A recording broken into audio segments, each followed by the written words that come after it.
Evangelho de João. Versículo 2 de 13:22. O Senhor esteja convosco. Ele está no meio de nós. Proclamação do Evangelho de Jesus Cristo segundo João. Glória a vós, Senhor. Estava próxima a Páscoa dos judeus e Jesus subiu a Jerusalém. No templo, encontrou os vendedores de bois, ovelhas e pombas e os cambistas que estavam aí sentados. Fez então um chicote de cordas e expulsou todos do templo, junto com as ovelhas e os bois, espalhou as moedas e derrubou as mesas dos cambistas. E disse aos que vendiam pombas: Tirai isto daqui. Não façais da casa de meu pai uma casa de comércio. Seus discípulos lembraram-se, mais tarde, que a Escritura diz: o zelo por tua casa me consumirá. Então os judeus perguntaram a Jesus: em que sinal nos mostras para agir assim? Ele respondeu: destruí este templo, e em 3 dias o levantarei. Os judeus disseram: 46 anos foram precisos para a construção deste santuário e tu levantarás em 3 dias? Mas Jesus estava falando do templo do seu corpo. Quando Jesus ressuscitou, os discípulos lembraram-se do que ele tinha dito e acreditaram na Escritura e na palavra dele. Palavra da salvação. Glória a vós, Senhor. Reflexão. Templos vivos de Deus. Se alguém me ama, guardará a minha palavra, e o meu Pai o amará, e nós viremos e faremos nele a nossa morada. João 14,23. Hoje, celebramos a festa da dedicação da Basílica de São João de Latrão, a Catedral do Papa, também chamada de Caput Materonium Ecclesiarum, cabeça e mãe de todas as igrejas, por ter sido a primeira basílica papal, dada pelo próprio imperador Constantino, depois que a igreja alcançou a paz em 313. É interessante considerar, porém, o que é uma basílica. Os antigos pagãos possuíam templos, mas o que era um templo para eles? Era o lugar em que habitava a divindade. Por isso, se visitarmos templos romanos antigos, veremos edifícios relativamente pequenos. Por quê? Porque não era necessário que coubesse gente lá dentro, pois quem morava dentro do templo era a divindade. Os fiéis ficavam de fora, diante da face, afanum, em latim, do templo, daí a expressão profano, que deu origem, em português, a profano.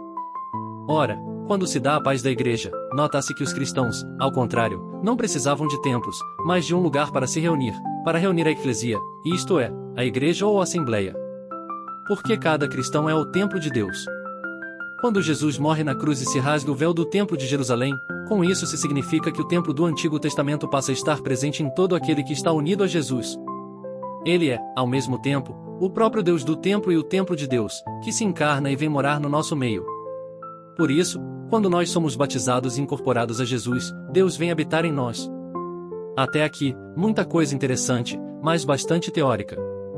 O que tudo isso tem que ver com a nossa vida? Ora, Deus está em todos os lugares, e Ele está nas pedras, está nos rios, está nas cachoeiras, mas, no coração do cristão, Deus está de uma forma especial. Deus está como amigo. No entanto, para que isto aconteça de fato, para que nós sejamos verdadeiramente templos do Espírito Santo, precisamos estar em estado de graça, em amizade com Deus.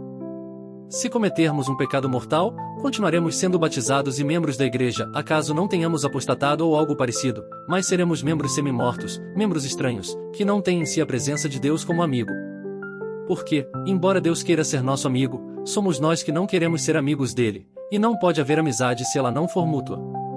Quando estamos em pecado, a presença de Deus em nós não é a presença de amizade que chamamos de inabitação.